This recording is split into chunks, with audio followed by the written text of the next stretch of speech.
Isomerism लिखते चलो सब लोग। Position isomerism, position isomerism. बात समझ में आ रहा है? इसका हिंदी जो होगा स्थान समवर्ता, स्थान समवायता।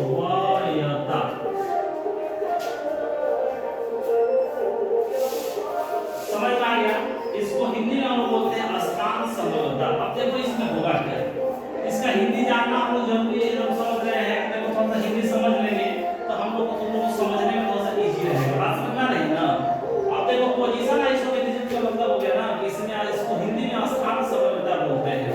थोड़ा सा पहले तुम लोग लिखोगे, देखो इसमें स्थान समवर्ता में होगा क्या।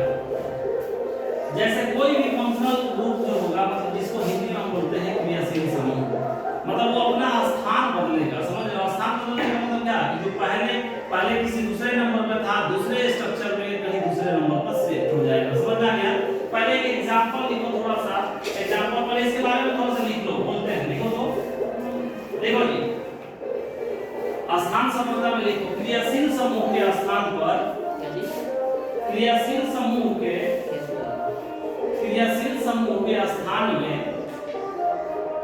क्रियाशील समूह के स्थान में भिन्नता के कारण,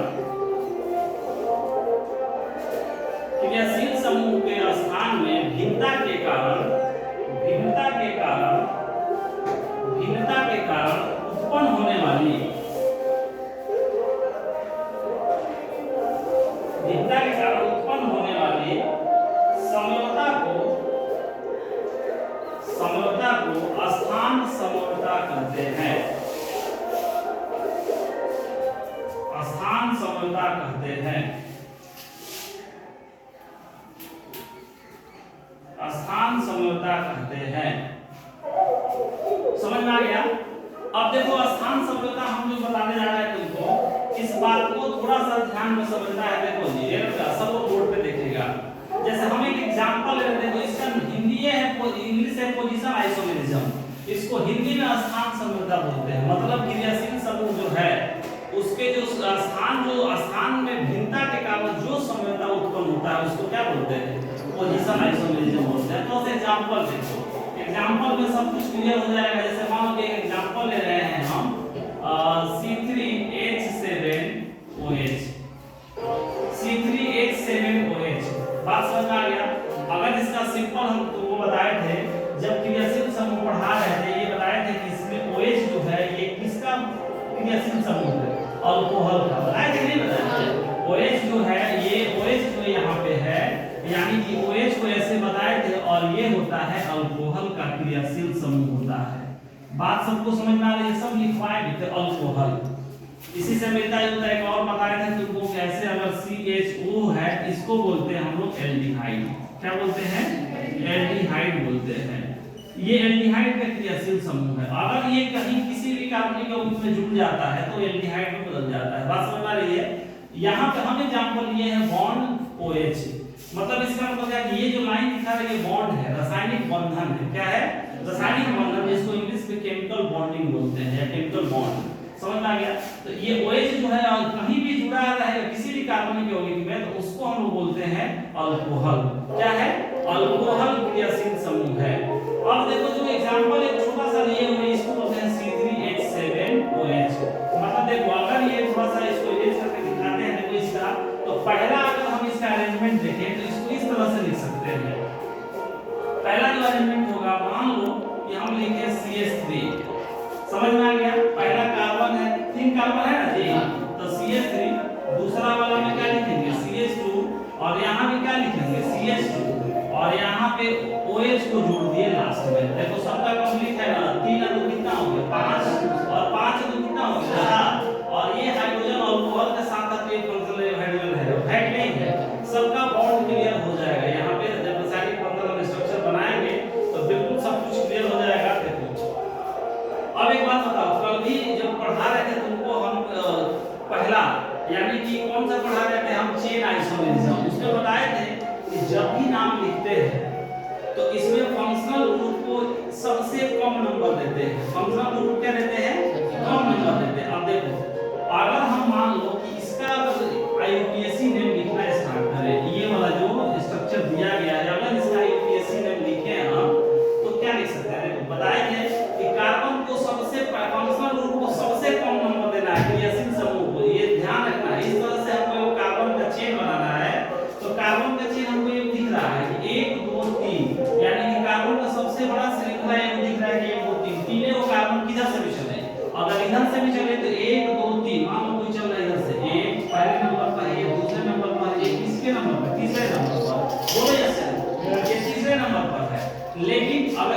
बच्चा मानो कि इसको करें कि सब ऐसे चलेंगे, थोड़ा सा देखो इरेज करके और अच्छा से थोड़ा सा तुमको समझा रहे हैं। अगर मान लो कि CH3 है और CH2 है कि नहीं है, और ये कौन सा है CH2 है, और यहाँ पे अल्कोहल ग्रुप को हम जोड़ दिए। तो अगर मान लो कि नंबरिंग कर रहे हैं तो इधर इसको 1 नंबर देंगे तो ये 2 नंबर, ये 3 नंबर। कोई बच्चा कहेगा कि इधर से चलेंगे तो हम इसको 1 नंबर देंगे तो 2 नंबर, ये कितने नंबर पे आएगा 3 नंबर पे। बात समझ रहे हो ना, दोनों तरफ से देखो नंबर, ये तीने कार्बन का सबसे बड़ा चेन मिला, मिला कि नहीं मिला? 3 से ज्यादा कार्बन हमको नहीं दिख रहा है, तीने कार्बन का चेन मिला, इधर से चले चाहे उधर से चले। लेकिन कोई कहेगा कि हम दोनों तरफ से चल सकते हैं, तो क्या दोनों तरफ से चलना सही है कि गलत है? सही है। कैसे गलत है? क्यों? क्योंकि क्रियाशील समूह को सबसे कम नंबर देना है। तो अगर इधर से चलोगे तो 1 2 3 क्रियाशील समूह किस नंबर पे आ रहा है? तीसरे नंबर पर। और इधर से जब चलेंगे हम तो 1 2 3, तो कौन सा डायरेक्शन सही है? बाएं से दाएं चलना कि दाएं से बाएं चलना? कौन सा है? बाएं से दाएं चलना कि दाएं से बाएं चलना? लेफ्ट राइट से बनाना है ना। देखो इधर से ना चलेंगे, ऐसे चलेंगे हम, मतलब इधर से चलेंगे, इसका मतलब कि ये ऊपर वाला जो नंबरिंग किए हुए ये गलत है। कहां से चलेंगे? 1 2 3। अरे बोलो ऐसे इधर से चलेंगे, मतलब इधर से चलेंगे तो क्रियाशील समूह किस नंबर पे आ रहा है? पहले ही नंबर पर जुड़ा हुआ है, तो पहले नंबर पर अगर इधर से चलते तो 1 नंबर, ये 2 नंबर, ये 3 नंबर, तीसरे नंबर पर आ रहा है। तो 3 ज्यादा होता है कि 1 ज्यादा होता है? बताओ कौन ज्यादा होता है? 3 वाला नहीं चलेगा, ज्यादा नंबर नहीं चलेगा, कम अंक देना है उसको। 1 नंबर कम में होता है, इधर से चलेंगे। बात सीधी सी है, ये मास्टर तुमको बताते आ रहा है, 10 क्लास से बताते आ रहा है, जब से कार्बन इसका बॉन्ड शुरू किए हैं तब से तुमको हम पढ़ाते आ रहे हैं। इसमें दिक्कत कहां आ रहा है? ध्यान से सुनो, सब घर में जाके इसको रिवीजन करो। बात समझ आ गई? कोई बड़ा चीज नहीं है, इसको समझा रहे हैं। अगर ये बेसिक चीज क्लियर हो गया तो आगे का रास्ता आसान है, नहीं तो फिर आगे का रास्ता बड़ी डिफिकल्ट है। और ना करने के मतलब वो समझ नहीं आएगी। ये केमिस्ट्री का बेस है, अगर जिसको इतना करने आ गया उसके लिए ऑर्गेनिक केमिस्ट्री काफी आसान हो जाएगा।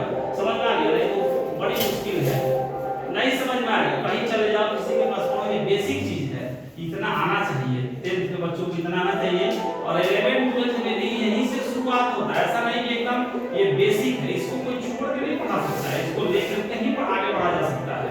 इसको छोड़ने का मतलब है कि आगे का रास्ता मुश्किल है, आगे कोई नहीं आगे बढ़ सकता है, बेहतर नहीं कर सकता है।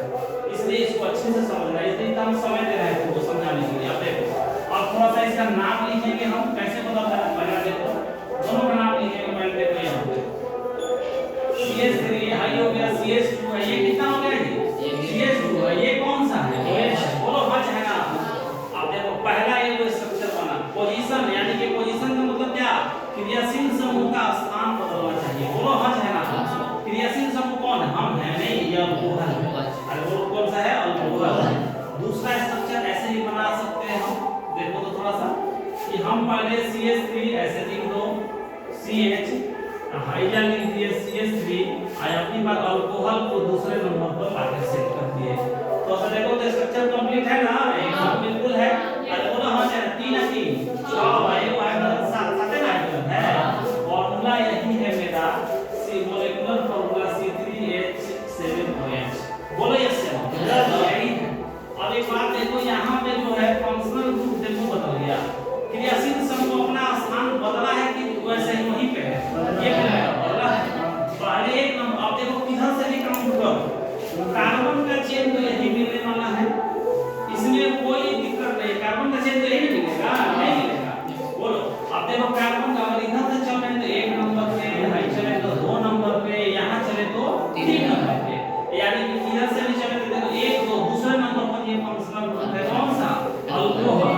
अगर इधर से कोई चल रहा है तो 1 2 3। अरे बोलो यस सर। देखो इसका जो फंक्शनल ग्रुप है क्रियाशील समूह जिसको बोलते हैं हिंदी में, ये अपना पोजीशन बदल रहा है, इसलिए इसको पोजीशन आइसोमेरिज्म बोलते हैं। यानी कि पोजीशन आइसोमेरिज्म यानी कि स्थान जो समरूपता होता है, इसमें फंक्शनल ग्रुप अपना पोजीशन बदलता है, यानी कि फंक्शन को समझ रहे हो ना, अपना जगह बदलते रहता है। पहले 1 नंबर पे आया, आपके पास दूसरे नंबर पर आके जुड़ गया, अब इसका तीसरा कोई स्ट्रक्चर पॉसिबल है क्या? नहीं देखने से नहीं लग रहा है। अब इसका पॉसिबल है, और कहां लगाएंगे भाई? पहले 1 नंबर पे, अगर इसको उठा के यहां लगा देंगे तो फिर 1 नंबर पे आ गया। यहां अगर कोई कह रहा है कि हम किनारे पर लगाएंगे तो फिर 1 नंबर पे आ गया फंक्शनल ग्रुप, यानी कि दो ही यहां पे स्थान बदल सकता एक तो पहले नंबर पे जाएगा और एक दूसरे नंबर पे जाएगा। इसको पहले नोट कर लो इतना, उसके बाद में हम बताते हैं नाम कैसे लिखेंगे। स्टॉप कर दो। अब देखो इसका दो नाम होगा। कौन सा होगा? दो नाम होगा। पहला जो नाम होगा इसको बोलते हैं कॉमन नेम। क्या बोलते हैं? Common name. अरे बोलो यस या नो? कॉमन नेम इसका अगर लिखेंगे तो बताया कि जब कार्बन सीधा सा अरेंज हो, ये चेन में हो, तो इसको क्या बोलते हैं? नॉर्मल टर्म यूज करते हैं। क्या बोलते हैं? नॉर्मल। तो इसको लिखते हैं एन। समझ में आ गया? और क्या लिखेंगे? ये कौन सा है? 3 कार्बन का प्रोपेन होता है। प्रोपेन में अल्कोहल तो क्या लिखते हैं? Normal propane propanol. क्या लिखेंगे? प्रोपेन अल्कोहल लिखेंगे नहीं लिखेंगे? बोले अच्छा लिखो इसको थोड़ा सा। नॉर्मल प्रोपेन, समझ रहे हैं? प्रोपेनॉल यहाँ पे लिखेंगे और क्या लिखेंगे? Alcohol. Alcohol n propanol alcohol.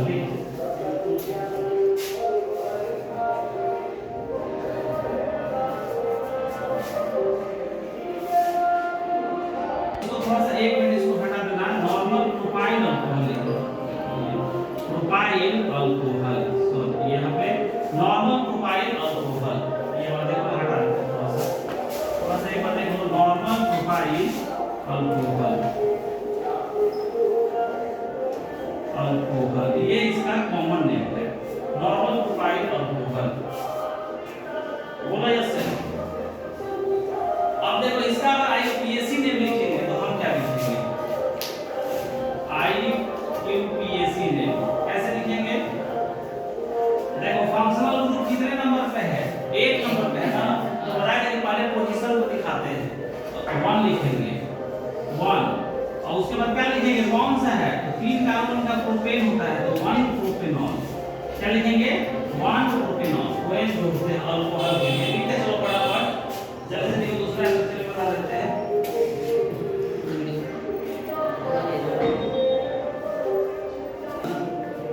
ये पहले वाले का है, लिख लो जल्दी से फटाफट लिखते चलो।